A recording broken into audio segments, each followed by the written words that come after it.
গ্রেফতারের 3 দিন পর জামিনে মুক্তি পেলেন রায়গঞ্জের ব্যবসায়ী দীপক ঘোষ। তিনি চক্রান্তের শিকার হয়েছিলেন বলে অভিযোগ ব্যবসায়ী সংগঠনের। ঘটনার সঠিক তদন্ত ও ব্যবসায়ীদের হয়রানি বন্ধের দাবি জানান ব্যবসায়ী সংগঠনের নেতৃত্ব।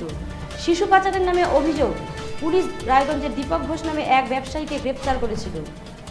আপনাদের আরও একবার জানিয়ে রাখি, গ্রেফতারের 3 দিন পরও জামিনে মুক্তি পেলেন রায়গঞ্জের ব্যবসায়ী দীপক ঘোষ। তিনি চক্রান্তের শিকার হয়েছিলেন, অভিযোগ ব্যবসায়ী সংগঠনের।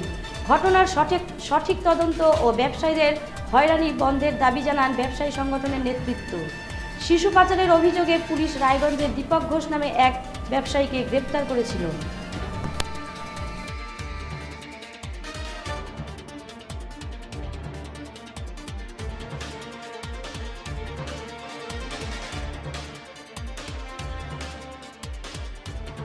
এই প্রতিষ্ঠিত ব্যবসায়ীটাকে কোনো উদ্দেশ্য প্রণোদিত ভাবে এই যে একটা সামাজিক যে একটা ব্যবসায়ীদের অবস্থান, সেই যে সম্মান ক্ষুণ্ণ করা হলো কেন, এটা নিয়ে আমরা সাংগঠনিকভাবে যতদূর যেতে হয় যাব।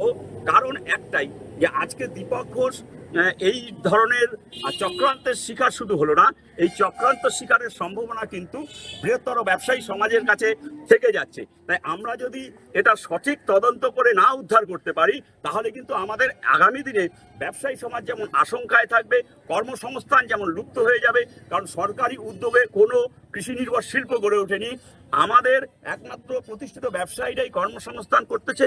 এবং যে শস্য ভাণ্ডার, আমাদের উত্তর দিনাজপুর জেলার শস্য ভাণ্ডারের কিন্তু কর্মসংস্থান করছে আমাদের ব্যবসায়ীরাই। খুব সংক্ষেপে এই ঘটনার পরিপ্রেক্ষিতে প্রশাসনের কাছে আমাদের যেটা দাবি, যে মিথ্যে মামলায়, যে আইনের অপপ্রয়োগ করে কোনো একটি সংস্থা আমাদের ব্যবসায়ীকে বিনা দোষে শিশু পাচার কেসে দিয়েছে, যেটা আমাদের কাছে খুব লজ্জার। এটাকে আমরা ধিক্কার জানাই, এটাকে আমরা প্রতিবাদ জানাই।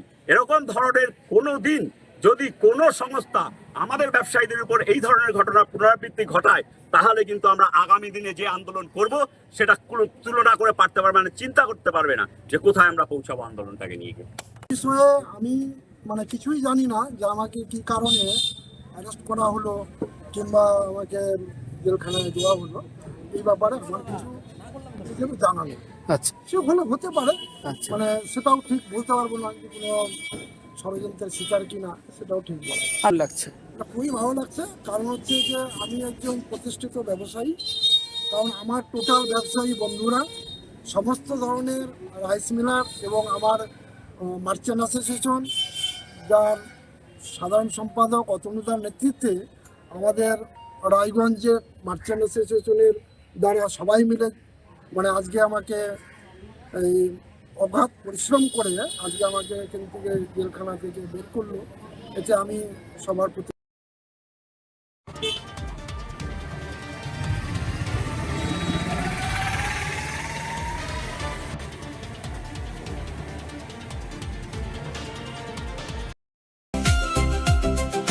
ভারত টিভি, আস্থার আওয়াজ।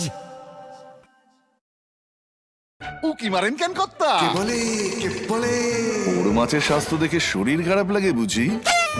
কে বলে আরে মাছেরা বলছে, এবার থেকে আপনার মাছেদেরও দিন কল্যাণীস প্রিমিয়াম ফ্লোটিং ফিশ ফিড।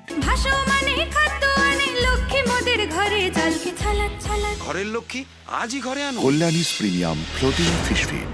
ভাসমান খাদ্য। চোখের সমস্যা বাড়ার আগেই আজই আসুন জীবন রেখা হসপিটাল, আপনার পরিবারের নতুন ভরসা।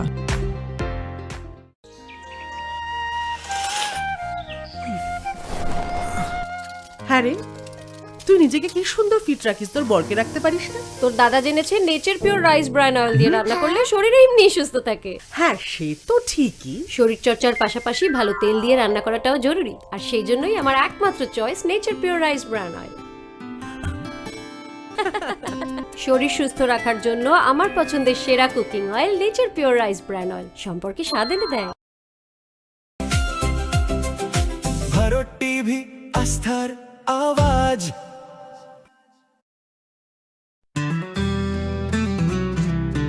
গ্রসারি থেকে কসমেটিক্স,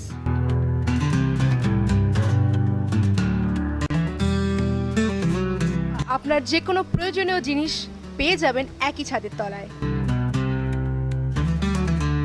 আমাদের ঠিকানা LIC মোড়, রায়গঞ্জ, উত্তর দিনাজপুর।